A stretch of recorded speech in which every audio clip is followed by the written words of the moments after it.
Slash boats and shredded decency. How Britain's new compassion has gone off the rails. Right. Buckle up, Britain, because today's political story is more twisted than a pretzel at a yoga class. Picture this. Sir Keir Starmer's government just applauded French police slashing boats filled with children in the English Channel. Yes, you read that right. Our self-styled compassionate Labour PM is literally giving a round of applause to knife-wielding officers attacking dinghies with kids on board. And somehow, this is being sold as a diplomatic reset with Europe. I mean, what's next? Are we going to call waterboarding a refreshing spa treatment?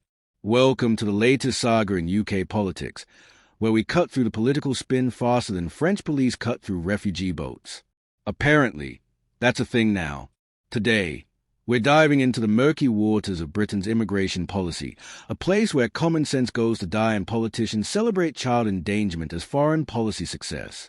Let's start with the elephant in the room, or should I say, the slash boat in the Channel. When footage emerged of French police officers literally knifing inflatable boats with visible children on board, what would you expect a reasonable government's response to be? Perhaps concern, maybe a stern word about child safety.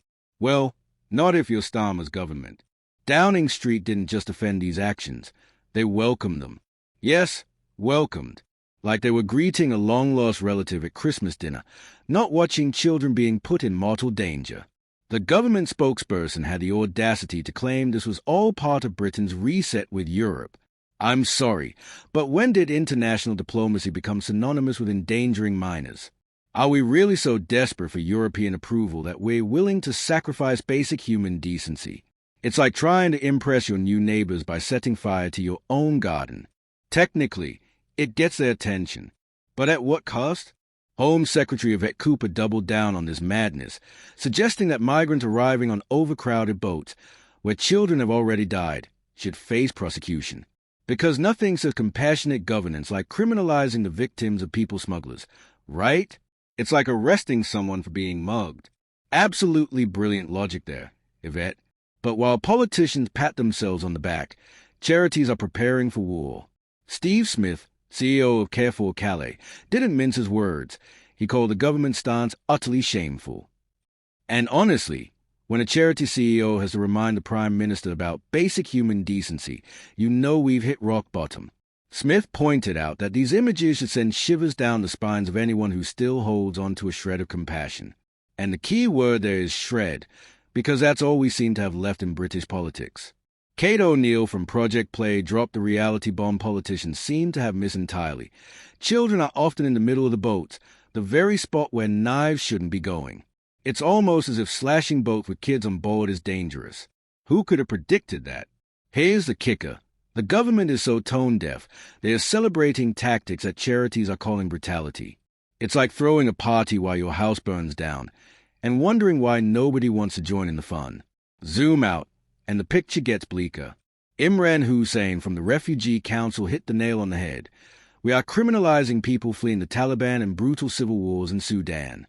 Because apparently, escaping death is now a prosecutable offense in modern Britain. What's next? Arresting people for running from burning buildings? Hussain also pointed out something inconvenient for the government's narrative.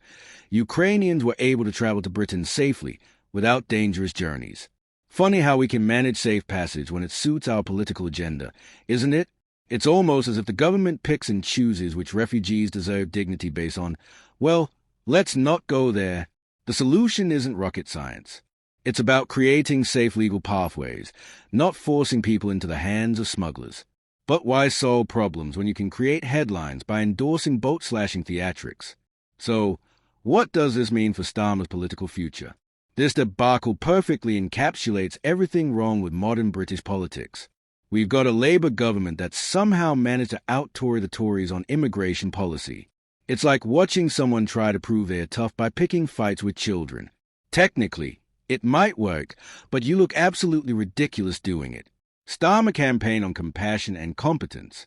But apparently, those values evaporate faster than morning mist when Channel crossings hit the headlines.